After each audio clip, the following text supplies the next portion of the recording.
বৈশাখ, আর একবার তুমি জন্ম দাও রবীন্দ্রনাথের।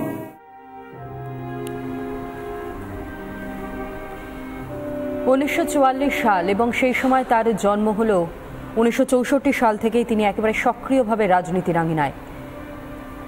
যুব সংগঠন বামেদের অর্থাৎ সিপিআইএম এর মার্কসিস্ট এবং লেনিন মনোভাবাপন্ন সেই ব্যক্তি যার প্রয়াণে আজ শোকস্তব্ধ একটা অধ্যায়ের সমাপ্তি।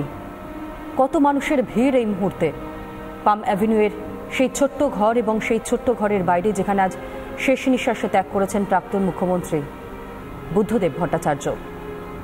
কিছুক্ষণ আগেই মুখ্যমন্ত্রী মমতা বন্দ্যোপাধ্যায় তিনি গিয়েছিলেন শেষ শ্রদ্ধা জানাতে।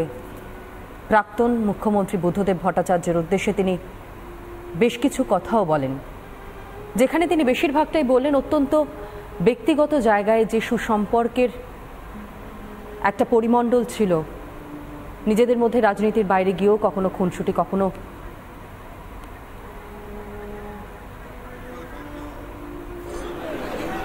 এনকাউন্টার হয়েছে তা বলে অনেক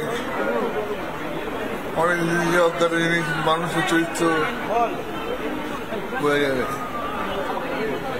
বলবো না আপনারা ছোট করছেন ওটাকে এবার ছেড়ে দিন, বৃষ্টি না এই মুহূর্তে গৌতম দেব তিনিও নিজের বন্ধুকে দেখতে এসেছেন শেষবারের মতন। গৌতম দা এই মুহূর্তে এসেছেন ওয়াকার নিয়ে, হাঁটতে হাঁটতে নিজের দীর্ঘদিনের বন্ধু তাকে দেখতে। সপ্তর্ষি দেব এবং গৌতম দা, আমি কোনো কথা বলাতে বলবো না, আপনি আস্তে আস্তে যান, সুস্থ থাকুন। হ্যাঁ, সুস্থ থাকবো। সুস্থ থাকার জন্য লম্বা লম্বা লম্বা আমি ছেড়ে দিলে তো পড়েই যাবে, আমি তো নিয়ে যাচ্ছি নাকি। বুদ্ধদেব ভট্টাচার্যকে দেখতে এই মুহূর্তে গৌতম দেব তার দীর্ঘদিনের বন্ধু, যে গৌতম দেবকেও বারবার দাগিয়ে দেওয়া হয়েছিল দুর্নীতিগ্রস্ত বলে, যে গৌতম দেবকে নাকি জেলে পোড়ার কথা হয়েছিল, সেই গৌতম দেব বা বুদ্ধদেব ভট্টাচার্য অনেক দিনের বন্ধুত্ব, সেই বন্ধুত্বের বোধহয় ইতি হচ্ছে। এবং এই মুহূর্তে গৌতম দেব তিনি ওয়াকার করে আসছেন, শরীর ভালো নেই কিন্তু তাও শেষবার বন্ধুকে দেখার জন্য পাম এভিনিউতে প্রাক্তন আবাসন মন্ত্রী গৌতম দেব প্রাক্তন মুখ্যমন্ত্রী বুদ্ধদেব ভট্টাচার্যকে দেখতে। ময়ূকে সেই ছবিটাই আমরা দেখাচ্ছি। দেখো, বয়স এখানে বাধা হয়ে দাঁড়ায়নি, আজ রং কোনো রকমের কোনো বাধা হয়নি। যারা এসেছেন শুধুমাত্র যে তারা এই বাম সমর্থক বা সেই মনোভাবাপন্ন একটা চিন্তাধারা থেকে এসছেন তা নয়, বহু ডানপন্থীরা তারাও আজ এখানে ভিড় জমিয়েছেন। আমাদের অপর প্রতিনিধি বিট্টু রায়চৌধুরী এই মুহূর্তে আমাদের সঙ্গে সরাসরি রয়েছেন। বিট্টু,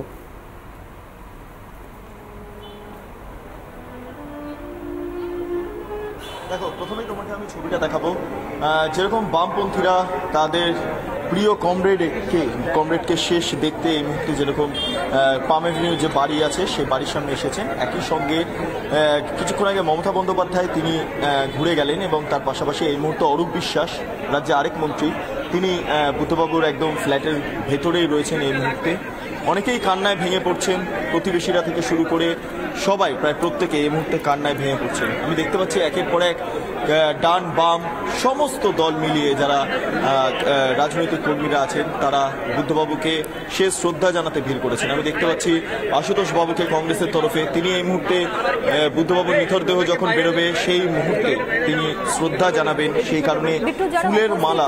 তাদের সঙ্গে যদি একটু কথা বলা সম্ভব হয়। দেখো, একটা না একটা ভাবনা চিন্তা নিয়ে, একটা আবেগ নিয়ে তারা যে সেখানে ভিড় করেছেন শেষবারের জন্য তার প্রিয় নেতা তার সঙ্গে দেখা করবার জন্য। সুতরাং তাদের কাছ থেকে যদি একটু তাদের ভাবনা চিন্তা, তাদের আবেগ একটু জানা সম্ভব হয়।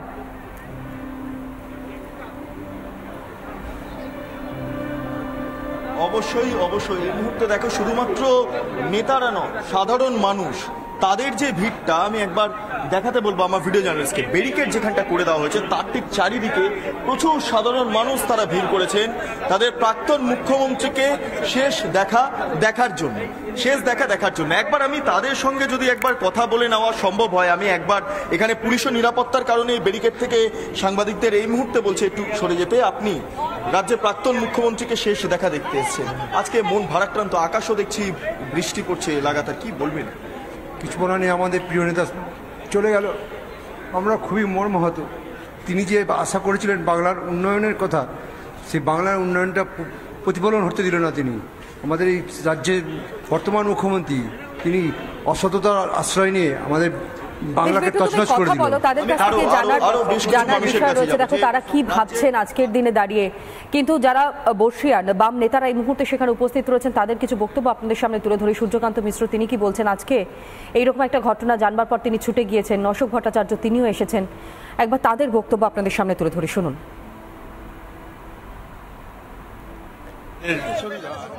বডি নিয়ে যেতে হবে, রাখতে হবে।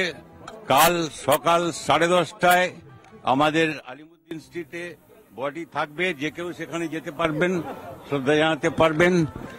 এবং তারপরে আমরা বডি যেহেতু ডোনেট করা আছে, সেই বডিটা ডোনেশন করে আমাদের কালকে এই প্রোগ্রাম, কারণ অনেকে বাইরে থেকে আসবেন, রাজ্যের বাইরে থেকে, দিল্লি থেকে ইত্যাদি, সেই জন্য আজকে আমরা বডিটা রেখে দিচ্ছি। ওর এই হচ্ছে ব্যাপার।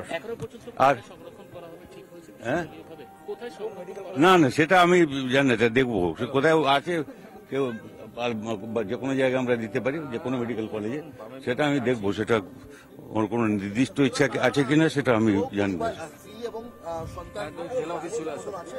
হ্যাঁ,